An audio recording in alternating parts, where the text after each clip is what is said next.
nombre es Julio y les presento mi colección. Generalmente cuando chico juntaba igual que toda la gente con regalo de Navidad, cumpleaños, con suerte una, dos, tres figuras que tenía por regalos de Navidad, pero ya cuando grande dije no, ahora voy a tener todas las figuras que no pude tener cuando niño. Y bueno, una cosa llevó a la otra. Primero partí con He-Man antiguo y después cuando ya tenía las de He-Man dije ¿por qué no las de Tortugas Ninja? ¿Por qué no Dragon Ball, Caballero Zodiaco? Y así empecé a juntar figuras. Por eso ahora he tratado de juntar todas las figuras importantes, obviamente, de la época de Marvel y DC, que era lo que uno podía comprar en ese momento. Y obviamente con ahora el boom que existe de los superhéroes en la pantalla grande, es muy fácil obtener figuras de la Liga, de Superman, de Batman. Pero siempre trato de buscar con los trajes clásicos. Por ejemplo, ahí Superman con los calzoncillos ahí sobrepuestos en el pantalón, porque no hay muestra de hombría más grande que ponerse los calzoncillos arriba del pantalón. Entonces, ahora actualmente trato de juntar la Liga con los Avengers y otras figuras que me gustan como Lobo, Harley Quinn o Shazam. Algunos preguntan por qué uno colecciona, o sea, por qué no comprar lo que te gusta y eso, una o dos y no todas.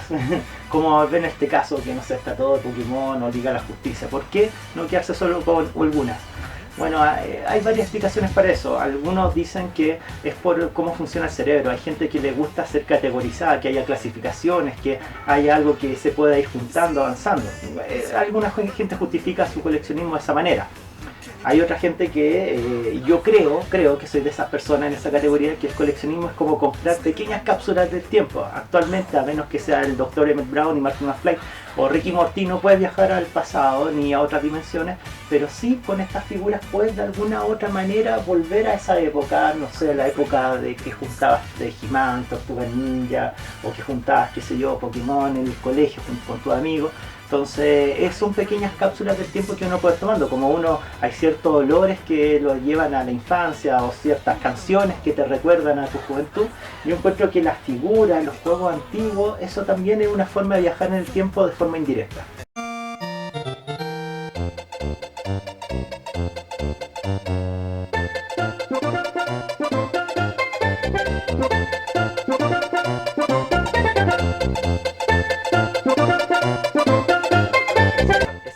De Navidad de abrir una caja que sea la consola que está de moda en ese momento.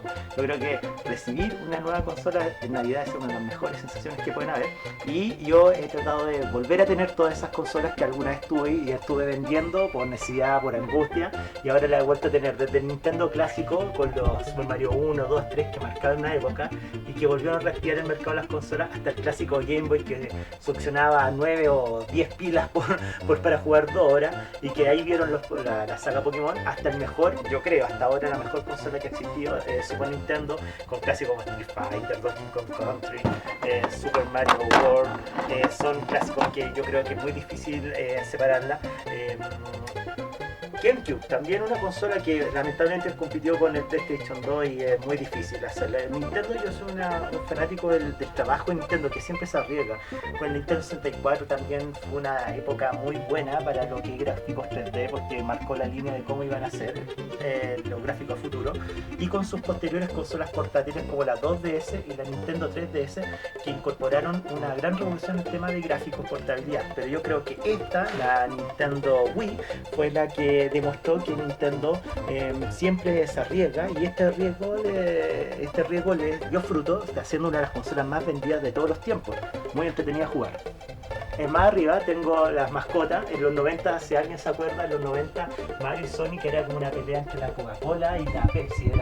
Era una lucha entre dos titanes y cada uno apostaba quién iba a ganar. Yo era un chico Nintendo, pero había en la clase el típico ganador que él le iba a Sega y defendía a Sega. Bueno, cuando uno quería jugar en los 90 realmente no había muchas opciones como ahora, que tú sacas un celular y puedes tener todos los juegos que quieras, o las consolas, puedes descargar en línea cualquier juego que tú quieras. En los 90 teníamos que ir a los arcades, a los flippers, a los salones de arcade o recreativas como le llaman en España, y ahí es donde uno podía observar, ahí están los gameplays de la época, pero realmente era uno de los lugares más entretenidos para ir. Uno se arrancaba a veces de la casa o lo mandaban a comprar pan y se terminaba yendo a jugar con los amigos. No era el mejor ambiente para un niño, porque por lo general siempre eran lugares cerca de paraderos de taxi, colectivo, o gente de 18, 19 años, era complicado. limitado, pero se pasaba muy bien y era realmente la época de donde los arcades mostraban los juegos de moda en esa época. Street Fighter, Mortal Kombat, lo que era habían arcades de 4 jugadores como de los Simpsons, las Tortugas Ninja, que hacían que cualquiera pudiera pasar mucha entretención con solamente 40 pesos o 30 pesos como costaba la ficha en su época. Esta es una máquina que trata de recrear esa época y tiene los clásicos de esa época. Por ejemplo, tiene los clásicos King of Fighter, que quién no jugó eso con sus compañeros. Juegos como tipo Capitán América también de la época, o hay unos más clásicos como los Final Fight, que para la época era un juego revolucionario, de Capcom. También los juegos tipo Street Fighter también. A ver, aquí, o el clásico Mortal Kombat, que para esa época fue una revolución por el uso de sangre y gráficos digitalizados. Entonces también fue un avance que solamente se podía disfrutar en los arcades, porque si lo compras de Nintendo no había sangre y los gráficos no eran lo mejor. Entonces había como una especie de estafa. Pero durante todos los 90 el punto de encuentro entre todos los amigos no era en un cibercafé, ni era mandándose fotos por Snapchat o algo así, era jugando los arcades en tu recreativa. Actualmente para andar a hacer una de estas hay bastantes opciones. Obviamente comprar una original de la época valdrá, qué sé yo, entre 400, 500, si está en buen estado. Mandar a hacer una saldría entre 300 a 350 mil pesos. La gracia esta que además es también un mini museo de lo que eran las consolas antiguas, porque no solamente puedes jugar juegos de arcade antiguos, sino que también puedes buscar juegos por épocas. Por ejemplo, los de la Atari, y si uno se mete a Atari puede buscarlos con el mismo formato que tenían los juegos de esa época, por ejemplo, como si fueran los cartridge antiguos. Bueno, esos eran los juegos triple X de la época, era una cosa, y los viejos se volvían locos.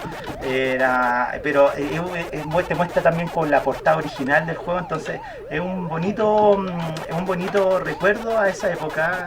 Este programa, esta máquina que tú mandas a hacer, aquí vienen con los juegos clásicos de Nintendo, que Nintendo también tuvo su arcade, que trataban de emular los juegos de Nintendo de la época, como Wario, o como también los típicos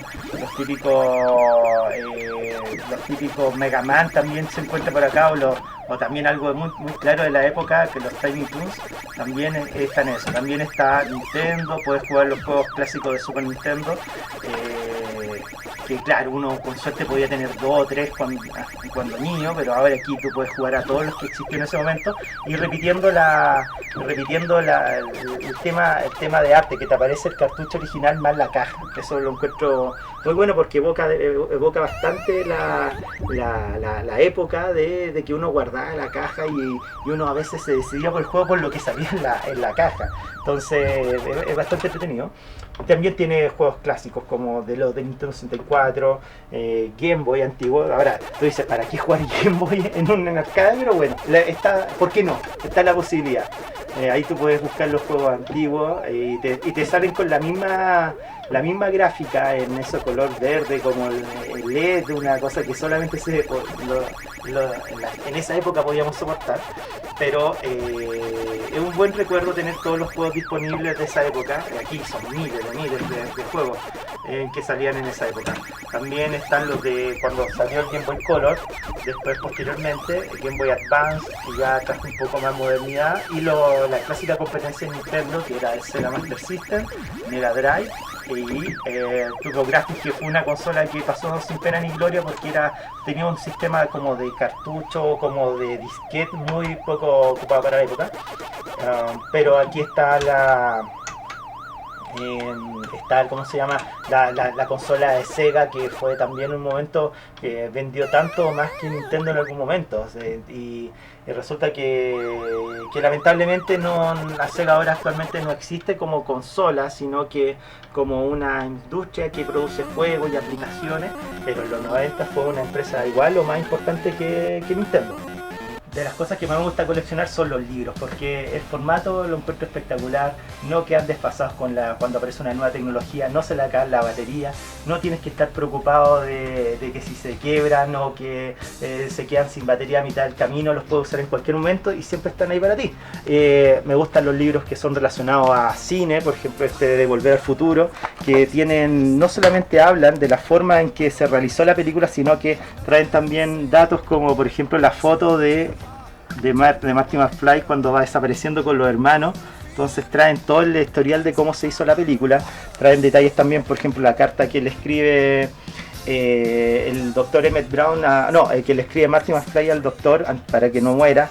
Salen todos los detalles de cómo se hicieron las películas, me interesa eso. A veces me doy cuenta que, mira, ahí está el billete de Biff cuando está en un universo alternativo donde un millonario gobierna Estados Unidos, o nosotros estamos en ese universo. Bueno, resulta que muestran toda la historia de cómo se realiza cada película y cómo van haciendo que se vaya juntando la historia y qué datos de historias quedan descartadas. Por ejemplo, explicaban que al principio aquí está el DeLorean, no iba a ser un DeLorean finalmente, iba a ser un refrigerador.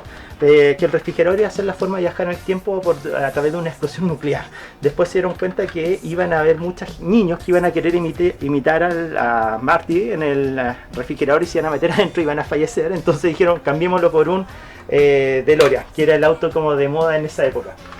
Me gustan también los libros que son relacionados a artistas famosos. Me gustan mucho los personajes grandes del siglo XX como Bob Dylan o como los Beatles. Bueno, sé que su aporte musical es innegable, pero también su aporte en la historia es tremendo. O sea, se puede entender todo el siglo XX a través de las canciones y de la conformación de estos grandes artistas, tanto Bob Dylan como John Lennon. Además, estos libros van recreando todas las canciones y el significado de cada una de ellas. Bueno, me gustan los libros grandes. Si el libro cuando cae no produce un pequeño temblor, no es suficiente para mí. Aquí el libro está El Señor de los Anillos completo. Este es el libro también de He-Man, donde aparecían todos los cómics que venían con las figuras, que esto era una de las cosas más alucinantes para la época, y este libro lo recopila todo. También me gustan los libros de bibliográficos o que van relatando, ordenando datos. Por ejemplo, este libro de ese creo que es el más grande que tengo, este de acá. No sé si se alcanza a ver el tamaño. Este libro es un libro de bolsillo, de velador. Bueno, va mostrando año por año el desarrollo de ese cómic, explicando qué hechos importantes han marcado la época, desde que era una época más inocente con el Batman de los 60 hasta que se va volviendo más oscuro y entramos en los 80 con todo el tema de la Guerra Fría y una era de existencialismo que le ocurría a los superhéroes. Y este libro tiene la gracia de que en alguna de sus partes presenta una cronología bastante buena para los que nos gusta saber detalles de año por año, que va explicando todo lo que va ocurriendo en cada año de esa década. Y va mostrando cómo hechos como por ejemplo la muerte de Kennedy o la muerte por ejemplo de John Lennon o la caída del muro de Berlín van cambiando el panorama de la forma de hacer cómics. También más acá, bueno, la mayoría de la gente descubre las series, se hace fanático cuando salen en televisión, pero la mayoría debería saber que primero está el manga y después está la serie. Aquí una serie muy buena, pero demasiado larga, es Gantz, que la tengo completa ahí también, que el anime no duró tanto, entonces aquí uno puede saber el final completo. Otra serie que uno obviamente la tengo completa de Dragon Ball, que ahí uno puede ver el trabajo de su creador en su máxima expresión, porque a la serie siempre se le cuartan, se le brillan unas cosas. Más abajo tengo series distintas como Video Gear o Ichigo, que son series como más tipo aventura adolescente en esa época, que van más. Esa es una de las ventajas que tienen los japoneses. El americano, el cómic gringo, siempre tilda irse más al lado del superhéroe y monopoliza un tema de las temáticas. Los japoneses a diferencia pueden tener cómics de oficina, de básquetbol, de fútbol, de todo, muy variada la temática. Más acá tengo los de Ranma, Ranma y medio también muy importante en los 90, Doctor Slump también, una serie también tremenda previa a Dragon Ball. Ranma y Doctor Slump son dos series muy buenas, en especial para la gente que nos gusta los cómics con un poco de humor. Por aquí también tengo revistas me gustan las consolas antiguas, entonces tengo revistas que buscan emular ese tiempo, por ejemplo del primer Pokémon, o por ejemplo del primer Sonic, revistas que hablan del primer Nintendo, del Star Wars de los años 80, el Power Glove, cosas antiguas. Entonces son revistas que salen y van recreando toda esta atmósfera retro. De hecho la revista se llama Retro Gamer y van tratando de capturar esa esencia de esa época. Entonces los libros, una de las cosas que más me gusta juntar, y creo que ya, bueno, aquí van los que ya no tuvieron su espacio principal, y aquí va como las partes que están quedando como exiliadas. De hecho esto ya está a punto de romperse, pero aquí hay como clásicos, por ejemplo en los 90, Spawn era una de las cosas más interesantes para leer, porque reflejaba ese antihéroe, el ambiente, la atmósfera violenta que vivía los cómics. Todos tenían que ser violentos, sangrientos, tormentosos. Entonces Spawn, si hay un cómic que refleja los años 90, es Spawn, y eso lo tengo completo. También otros cómics, por ejemplo, más de autor como Sandman, que cualquier persona debería leerlo en algún momento. De Neil Gaiman también es muy interesante. Lo que es también La cosa del pantano de Alan Moore también es otra cosa que todos deberían en algún momento tener la oportunidad de leerlo. Más arriba me gusta tener las películas también en su formato Blu-ray, como Volver al Futuro, que esta es una edición aniversario del 25 aniversario. Las versiones de George Lucas, una de las miles de versiones que tiene George Lucas. Lo bonito que tiene esta versión es que tiene, que me robaron uno, no, lo bonito que tiene la versión es que van saliendo cada película como si fuera un cuento. Entonces, de la revancha, la venganza del Sith, la nueva esperanza y el Imperio contraataca, van teniendo el regreso del Jedi. La edición les quedó bastante bien, y esta también salió para el 30 aniversario. Pero de las que más me gusta de series, o sea de películas, es la edición que sacaron del Señor de los Anillos. O sea, El Señor de los Anillos ya es una película bastante larga, de 3 horas por lo menos general, pero esta versión es la versión extendida, y no solamente extendida que dure más de 3 horas, sino que cada película, para poder entenderla, son 1, 2, 3, 4, 5. 5 para, por ejemplo, entender las 2 torres. Por lo general 3 son de película, porque al final es un metraje casi de 5 horas.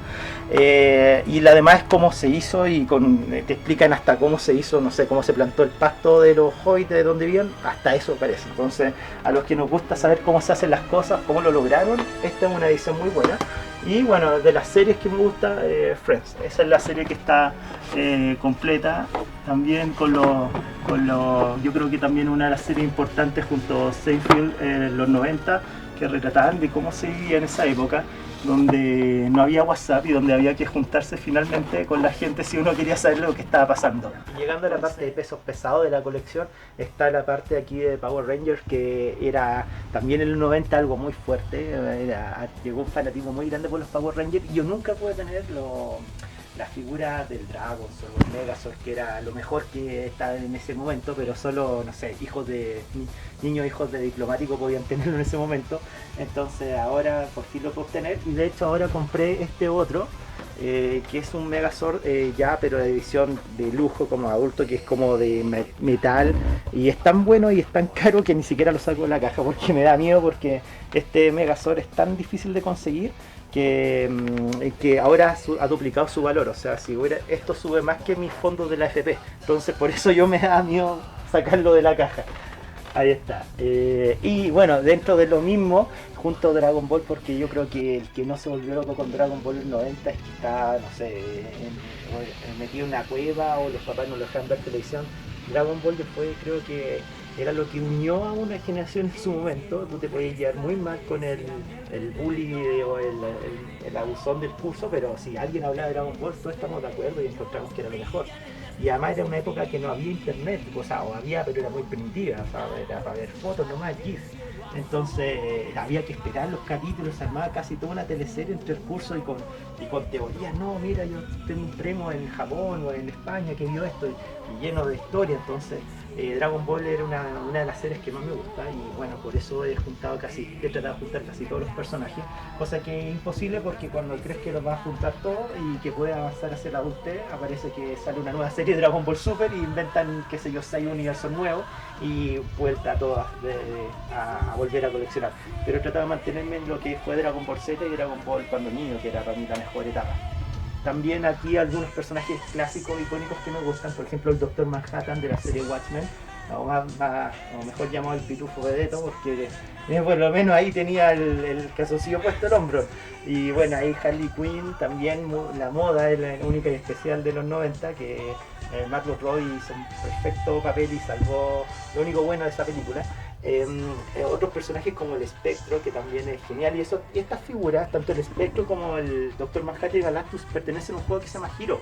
O sea, esas figuras se pueden jugar en un tablero tipo ajedrez y tienen toda su mecánica.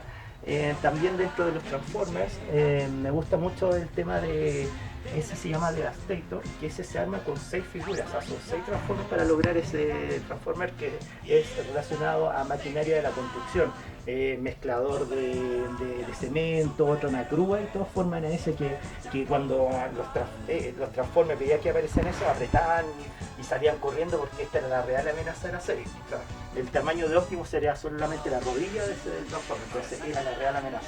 Y estas son las figuras grandes que realmente me gusta coleccionar y que ahora me voy a dar el gusto de tenerlas.